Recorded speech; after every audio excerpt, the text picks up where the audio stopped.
I want to turn now to Honduras. In an unprecedented move, a group of Congress members are calling on the United States to suspend all military aid to Honduras until the country addresses its gross human rights violations. On Tuesday afternoon, our guest, Democratic Congressman Hank Johnson of Georgia, introduced a bill in Congress demanding that the U.S. halt all funds to Honduras for their police and military operations, including funds for equipment and training. The United States currently provides hundreds of millions of dollars in aid to Honduras through the Northern Triangle's Alliance for Prosperity plan. The legislation is called the Berta Cáceres Human Rights in Honduras Act, named in honor of the slain indigenous environmental leader Berta Cáceres. In March, she was murdered in her own home in La Esperanza, Honduras. For a decade, she led the struggle against the Agua Zarca Dam, planned along a river sacred to the Lenca people. Honduran authorities have charged 5 people in connection with their death, including a Honduran Army major and employees of DESA, the company behind the dam. But Cáceres' family has called for an independent investigation. Congressmember Hank Johnson of Georgia, talk about this legislation, what you're calling for, and why you're involved with this. Well, this legislation would suspend financial aid to the Republic of Honduras for military operations and training and also weaponry equipment.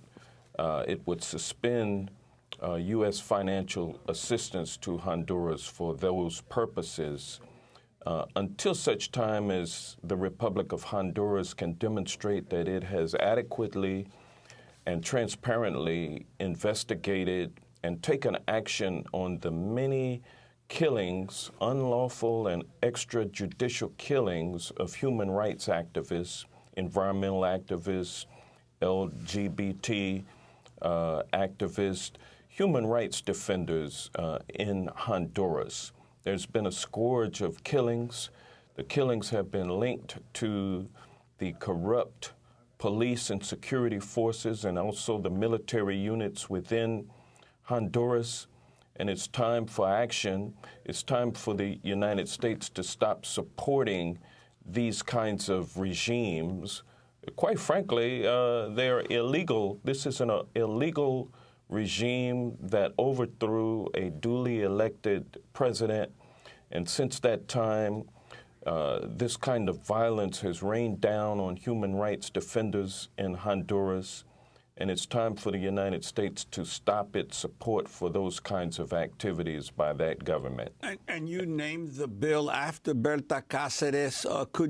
Did you have a prior connection to her before she was killed? Yes, I happened to have met Berta when she came to Washington, D.C. about 11 months before her assassination.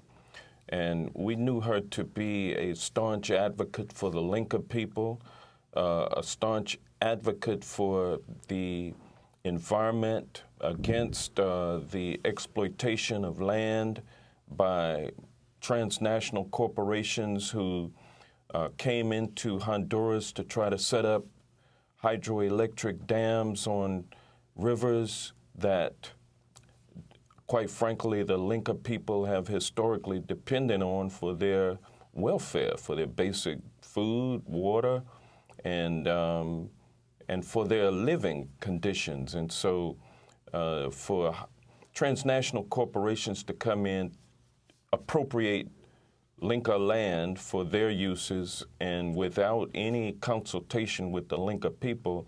And Berta Cáceres was one of those who stood up to oppose that and, quite frankly, had been quite successful in doing so prior to her assassination. That's what led to her assassination.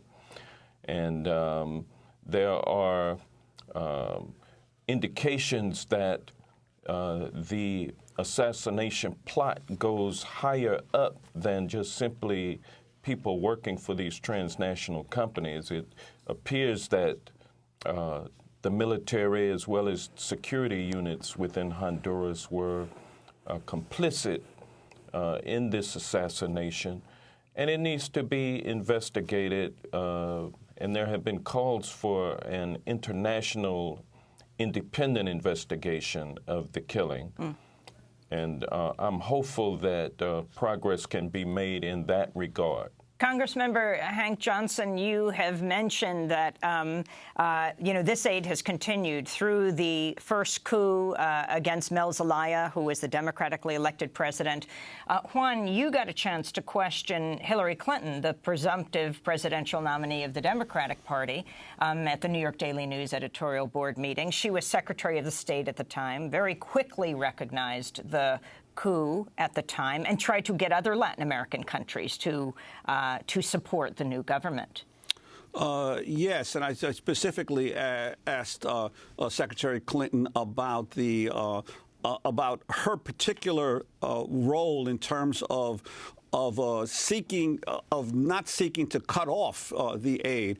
She tried to make a distinction between a military coup and in essence, a political removal of President Zelaya.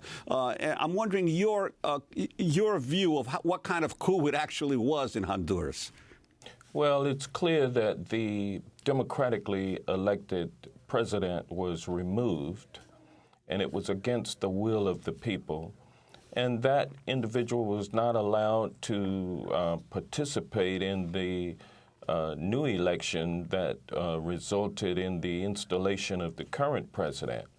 And so, in my opinion, when the will of the people is not addressed, then we have problems. And I believe that we've got problems in Honduras that stem from that transfer of power, and I look forward to the time when Hondurans are actually happy and satisfied. I'm not talking about just the top 1%, but I'm talking about all of the people in Honduras are satisfied and supportive of their government.